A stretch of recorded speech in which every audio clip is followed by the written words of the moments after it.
여러분 안녕하세요. 이종찬 전도사입니다. 오늘은 주일날 진행했던 정기 스트리밍에서 담임 목사님 설교는 너무 좋은데 수요 예배와 금요 예배에 부목사님들 설교가 조금 너무 은혜를 받지 못해서 잘 안 가게 되는 경우들이 생긴다고 말씀하신 우리 구독자분께서 계셨기 때문에 그 부분에 대해서 조금 더 정리해서 여러분들과 함께 이야기를 해보고자 합니다. 사실 여러분 예배를 드리기 가장 힘든 사람들이 누구냐면은 첫 번째로는 신학을 전공한 사람들이고요. 사실 이 신학한 사람보다 더 드리기 힘든 사람들이 음악을 전공하고 나서 신학을 전공하신 분들이에요. 이유를 말씀을 드릴게요.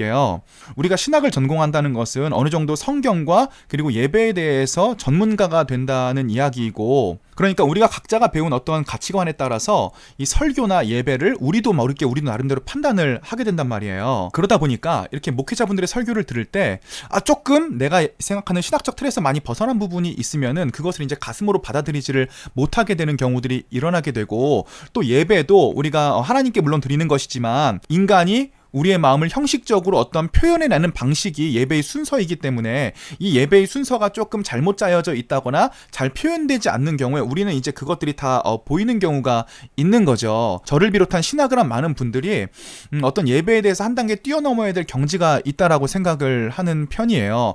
그런데 여기서 이제 음악까지 전공하신 분이 있으면은 저 같은 경우는 사실 막귀여서 뭐 찬양단 세션이 틀렸는지 뭐 음이 떨어졌는지 이런 것들을 잘 모르는데, 이제 이분들은 귀가 예민하니까 세션들이 틀린 거, 찬양 인도자의 음이 떨어지는 거, 스피커의 음향이 어떠한지 이런 것들이 다 이제 귀로 들리니까 또 그것마저도 판단이 되니까 이제 예배를 드리기가 더욱더 힘들어지는 거죠. 또 저 같은 경우도 이제 이 계통에서 오랫동안 일을 하다 보니까 이 하나님과 접붙여져 있는 느낌, 그 영적인 느낌이 어떤 건지를 이제 감각적으로 아는 경우들이 많아요.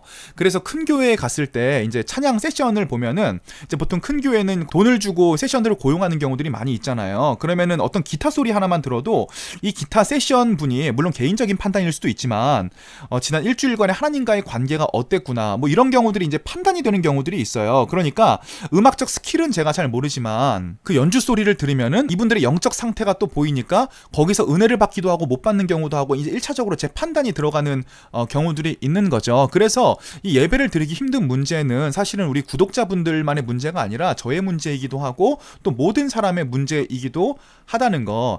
이제 이와 같은 상태에서 이제 설교를 들으실 때 좀 두 가지 경우로 나뉘게 되는데, 첫 번째로 여러분들이 아직 교회를 등록하시지 않고 주변에 단일 교회를 찾으시는 경우라면 이 설교가 은혜가 되지 않는 곳은 등록하시지 않는 것을 이제 추천을 드립니다. 그런데 제가 얘기하고 싶은 것은 이 첫 번째 경우가 아니라 두 번째 경우, 이미 등록된 교회가 있고 그 교회를 다니고 있는 경우, 아마 이 교회를 다니시는 이유는 이 교회에 뭔가 영적으로 끌리는 것이 있을 확률이 높고 아마 그것이 담임 목사님의 설교일 확률이 높다고 생각이 들어요. 그러면은 교회를 다니는 성도분들의 입장에서는 담임 목사님의 설교를 통해서 계속적으로 영적인 꼴을 공급받고 이제 싶어하는 경우들이 있는데, 수요 예배나 금요 예배 같은 경우는 담임 목사님이 아니라 부교육자분들이 설교를 하시니까 그러한 부분에서 이제 영적인 만족을 1차적으로 못 느끼시는 경우들이 많이 있더라. 그리고 두 번째로는 이제 사실 부교육자들은 아직 이제 훈련생이라고 보시면 되니까 설교의 내용과 스피치 면에서도 아직 훈련 중인 경우들이 있으니까 제가 부탁을 드리고 싶은 것은 여러분들이 이분들을 어느 정도 섬겨주신다는 생각으로, 저도 이제 부교육자니까 저희 성도분들께서 저를 많이 섬겨주시거든요.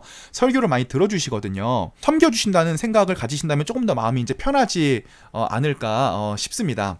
그런데 그럼에도 불구하고 제가 두 번째로 말씀을 드리고 싶은 것은, 설교 시간을 힘들게 만든다는 것은, 설교 시간에 나를 졸게 만든다는 것은 우선 1차적으로는 설교자의 책임인 것이 분명하다. 제가 설교자니까 설교자의 입장에서 그것을 1차적으로 나의 책임이라고 생각하는 것이 내 개인적인 발전에 더 좋다고 생각을 하고 있어서 저는 무조건적으로 그거는 설교자의 책임이라고 말씀을 드릴 수가 있을 것 같아요. 그런데 이제 제가 궁극적으로 말씀드리고 싶은 것은 뭐냐면은 세 번째인데, 제가 아는 목사님들 중에 음악적으로 굉장히 탁월하신 목사님께서 있으셔서 그분께 이런 질문을 한 적이 있어요. 형은 귀가 예민한데 예배 중에 좀 그것 때문에 예배가 방해된 적은 없어? 그랬더니 그 형이 한 얘기가 이제 명언이에요. 방해받는 적이 많이 있지. 근데 그걸 방해받는 거하고 내가 예배를 잘 드리는 거하고는 또 별개의 문제야.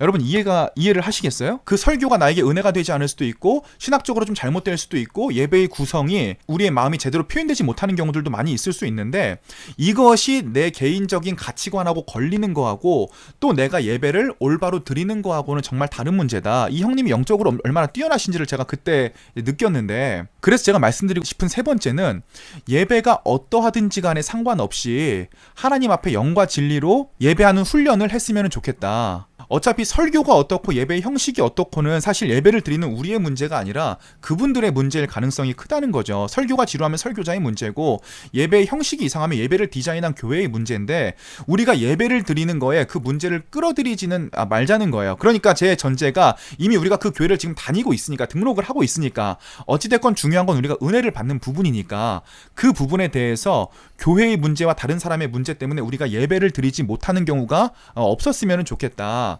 그러니까 우리가 어느 정도 좀 마음을 내려놓고 예배의 형식이나 설교와 찬양이 어떻던지 간에 우리는 지금 이 시간에 영과 진리로 예배를 드린다라고 하는 마음가짐이 굉장히 필요한 부분이 있는 것 같아요. 이 영과 진리로 예배를 드린다는 것에 대해서는 할 말은 많이 있지만 제가 생각할 때 오늘의 문제와 관련된 논점은 하나인 것 같아요. 예배의 형식이 어떻고 음악이 어떻고 설교가 어떻든지 간에 이 예배 자체도 하나님께 드려지는 예배고 이 예배 가운데 성령님께서 우리와 함께 계신다라는 생각을 마음속으로 품고 마음을 좀 내려놓고 우리 귀를 좀 온순하게 만들고 예배의 형식과 설교와 찬양 이면에 계신 하나님을 집중하고 하나님을 바라보는 훈련들이 굉장히 많이 필요하겠다. 요거 제가 들은 훈훈한 사연으로 마무리를 좀 드리려고 하는데요. 한때 시대를 풍미했던 예수전도단의 리더 집회가 있었대요. 거기를 이제 제가 아시는 분이 참석을 했는데 그분이 보시기에도 그날 어떤 찬양이 조금 많이 부족한 부분이 있었다라는 거예요. 그런데 예수전도단의 당시의 총책임자분께서 가장 앞자리에 앉으셔서 너무나 열렬히 예배하는 모습을 보시고 굉장히 많이 은혜를 받으셨다는 거예요. 저분이 오늘 찬양이 좀 스킬적으로 부족하다는 걸 모르지 않으실 텐데 그것과는 상관없이 정말 하나님 앞에 이렇게 영과 진리로 예배를 드리는구나. 저는 저와 우리 종청자분들이 어떤 신학적인 잣대와 개인적인 상태와 상관없이 감정과 상관없이 영과 진리로 예배를 드리는 분들이 되었으면 좋겠고 하나님께서 찾으시는 진정한 예배자가 되었으면 좋겠습니다. 오늘도 들어주셔서 감사드리고 저는 또 내일 영상으로 돌아오도록 하겠습니다. 피스.